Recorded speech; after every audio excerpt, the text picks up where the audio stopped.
All right, Psalm 84. Let's call this one unobscured and maybe subtitle it A Clear Fit in this psalm, where the psalmist begins acknowledging how lovely the dwelling place of the Lord is to him. Going on in verse 2 to describe the way in which his soul longs for the courts of God and how his heart and his flesh cry out for joy in God's presence. Going on in verse 3 to say that even the sparrow finds a dwelling place there, the swallow a place to nest. As it'll go on in verses 4 through 7 to say, blessed are those who are able to dwell there, and maybe even more importantly, whose strength is in God. As it'll go on in verse 8 to ask God to hear him, and in verse 9 to be our shield. Understanding that the famous verse 10 records the way in which the psalmist says, a day in your courts is better than 1,000 elsewhere. Going on to say that he would rather be a doorkeeper in the house of God than have his own dwelling place, no matter how opulent, amongst the wicked. Going on in verse 11 to say, for the Lord is a sun and a shield to his people, and maybe even more, no good thing will he withhold from those who walk uprightly. Going on in verse 12 to say, once again, blessed is the one who trusts in you.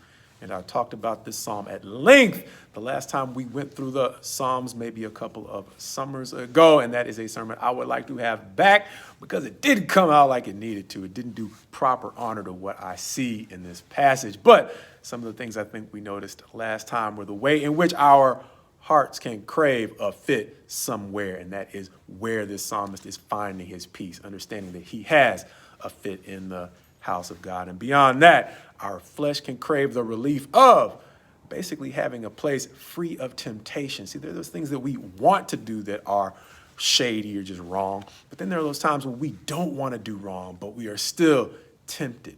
In the courts of God, he's appreciating the fact that his flesh seems to feel free of those temptations. And even beyond that, the weakest of animals, the sparrow and the swallow, are now finding a place in the courts of God where they are finally free from the threat of being hunted.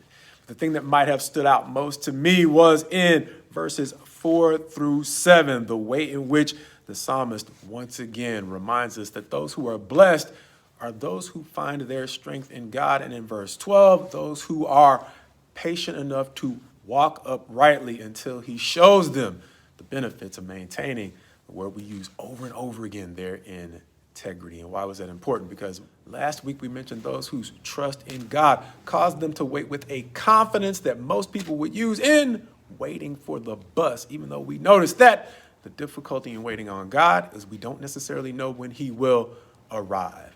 Unlike the bus, though, the cost of admission to God's places is not money.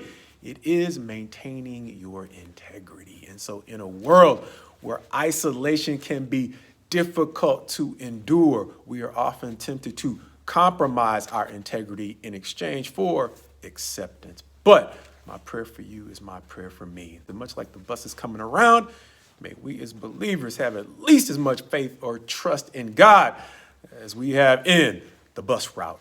And likewise, that we not be so anxious to fit where we're at, that we compromise the things that will make us a fit for where he is taking us, understanding that even before the fit he may be preparing for us in his dwelling place, there may be opportunities he's preparing for us right now that are available insofar as we nurture and maintain our integrity.